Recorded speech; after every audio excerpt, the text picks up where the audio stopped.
Hello साथियों, कैसे हैं आप सभी। उम्मीद करते हैं अच्छे होंगे।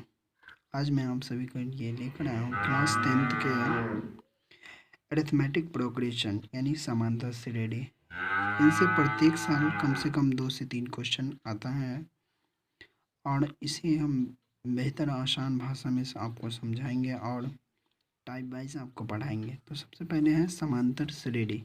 देखिए, समांतर हमें समझना पड़ेगा कि समांतर श्रेणी सबसे पहले कहते किसे हैं। ध्यान दें आप, समांतर श्रेणी किसे कहते हैं? एक ऐसा अनुक्रम जिसमें प्रत्येक पद अपने पिछले पद में एक निश्चित संख्या जोड़ने पर प्राप्त होता है, समांतर श्रेणी कहलाते हैं। निश्चित संख्या जो होता है वो क्या कहलाता है? सार्वंतर। सार्वंतर यानी इंग्लिश में इसे कॉमन डिफरेंस कहा जाता है और इसे डी से सूचित किया जाता है। ध्यान देने वाले, सार्वंतर धनात्मक, ऋणात्मक और शून्य भी हो सकता है। उदाहरण के लिए हम समझते हैं, जैसे 7, 10, 13, 16, 19 एक समांतर श्रेणी है। इसका प्रथम पद एवं सार्वंतर ज्ञात कीजिए। तो जो पहला पद होता है वो क्या कहलाता है? जो पहला मान होता है वो प्रथम पद कहलाता है। तो प्रथम पद क्या हो गया? प्रथम पद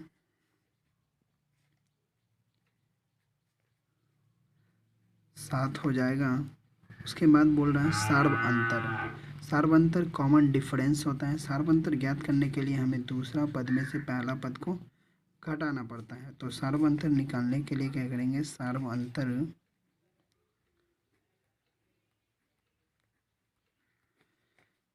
दूसरा पद में से पहला पद को घटाना। दूसरा पद 10 है, पहला पद 7 है। 7 में से 10 को घटाएंगे 3। सेम इसी प्रकार आप देखें कि नेक्स्ट पद 13, 13 में से 10 को घटाएंगे तो 3 आएगा। फिर नेक्स्ट पर 16, 16 में से 13 को घटाएंगे तो भी 3 आएगा। 19 में से 16 को घटाएंगे तो भी 3 आएगा। 3 आएगा। इसी क्रम में चलता रहेगा, जो हमारा क्या कहलाता है? एपी कहलाता है। तो आपको अच्छे से समझ में आ गया होगा कि प्रथम पद जो पहला होता है अनुक्रम वो प्रथम पद होता है और जो दूसरा यानी डी का मान जो निकालते हैं वो दूसरे पद में से पहले पद को घटा देते हैं। आइए नेक्स्ट हम बात करते हैं, जैसे टाइप नंबर 1 हम पढ़ते हैं।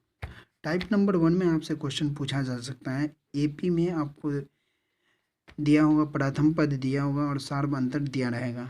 बोलेगा अगला पद निकालने के लिए। जैसे इसमें पहला पद दिया हुआ है यानी ए का मान दिया हुआ है 10 और डी का मान दिया हुआ है 10। तो हमें अगला पद निकालना है। अगला पद निकालने के लिए हमें क्या करना पड़ता है कि पहला पद में डी को जोड़ना पड़ता है।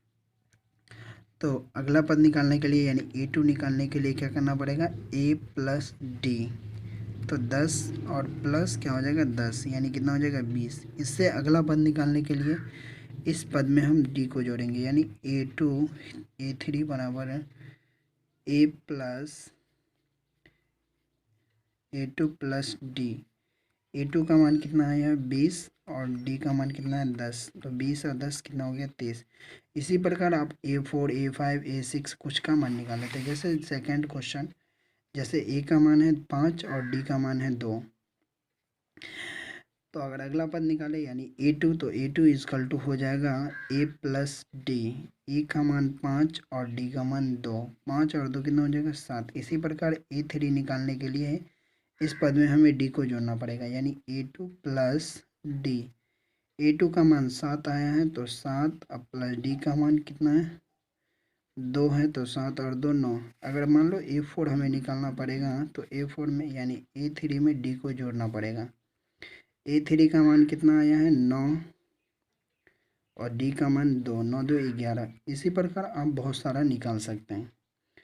सेकेंड टाइप, दूसरा टाइप का क्वेश्चन आ सकता है। दूसरा टाइप के क्वेश्चन में आपको जांच करने का दिया रहेगा कि जांच करना है कि दिया गया अनुक्रम एपी में है या नहीं।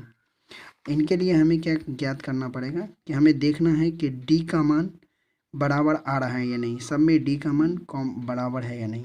तो पहला ए का मान 2 है यानी प्रथम पद 2, दूसरा पद 4। डी का मान निकालने के लिए हमें दूसरा पद में से पहला पद घटाना पड़ता है। तो डी बराबर हो जाएगा 4 माइनस 2 यानी 2। फिर हम चेक करके देखेंगे आगे। तीसरा पद है 8, 8 में से फिर 4 को घटाएंगे यहाँ 8 में से 4 को घटाए तो कितना आया 4। अब ध्यान दीजिए यहाँ डी का मान 2 आया और यहाँ डी का मान कितना आ गया 4। तो कॉमन डिफरेंस अलग अलग हो गया, यानी सार अंतर अलग अलग हो गया, इसलिए यह एपी नहीं होगा, एपी नहीं होगा। आइए दूसरा एग्जांपल से समझते हैं। जैसे यहाँ दिया हुआ है प्रथम पद √3, द्वितीय पद √6, तृतीय पद √9, चौथा पद √12। तो प्रथम पद ए यानी ए का मान कितना दिया हुआ √3 और दूसरा पद √6। तो हम डी का मान निकालने के लिए दूसरा में से पहला को घटाते हैं, तो डी बराबर हो जाएगा √6 माइनस √3। फिर इससे अगला डी का मान निकाल कर देखेंगे। अब यहाँ देखें डी का मान इसको हम लिख सकते हैं, इसको हम लिख सकते हैं √3 गुने √2 और माइनस √3। अब √3 कॉमन ले लेंगे तो यहाँ कितना बचेगा √2 माइनस 1। फिर नेक्स्ट डी निकाल कर देखेंगे, अगला डी, इसमें से इसको घटाना है, यानी √9 में से √6 को घटाना है। तो √9 का वर्गमूल कितना आता है 3 आ जाएगा और √6। तो देखिए यहाँ डी का मान कुछ और आया, यहाँ डी का मान कुछ और आया, तो ये भी एपी में नहीं है। अगर डी का मान बराबर आए 2 4 हम निकाल के देखेंगे, डी का मान बराबर आए तो वो एपी में होगा, अन्यथा नहीं होगा। तो ये आज 5.1 का टाइप नंबर 1 और टाइप नंबर 2 था। इसी प्रकार आप 5.1 के सारे क्वेश्चन को सॉल्व कर सकते हैं।